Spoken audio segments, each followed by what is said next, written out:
Depuis plusieurs années maintenant, la décoration était dominée par la tendance nordique très minimaliste. 2021 marque une rupture. L'accumulation est désormais la bienvenue dans nos intérieurs.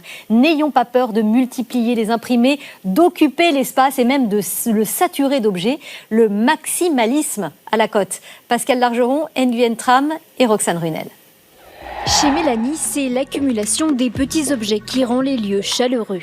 Bougies, vases sculptés, stylisés et soigneusement disposés, le tout surplombé par un papier peint chargé, une ambiance qui rappelle les cabinets de curiosité. Pour moi, le maximalisme, c'est quelque chose finalement que nos grands-mères avaient l'habitude d'user à l'époque, parce que je pense que ça consiste à créer, comme j'ai l'habitude de le dire, des mini-mondes. Dans le salon, ce patchwork de cartes, croquis et portraits à l'ancienne invite au voyage. Quand on se pose devant la télé, au lieu de visualiser cet objet-là, le regard se porte juste au-dessus.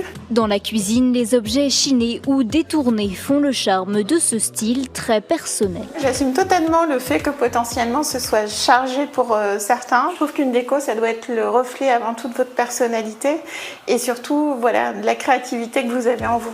Mixer, accumuler, collectionner sont les mots d'ordre de cette tendance déco, à l'opposé du minimalisme et de ses intérieurs épurés.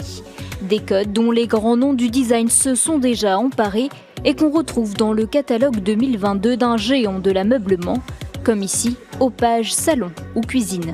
Une tendance dont profitent aussi les créations d'artisanat français présentées sur ce salon.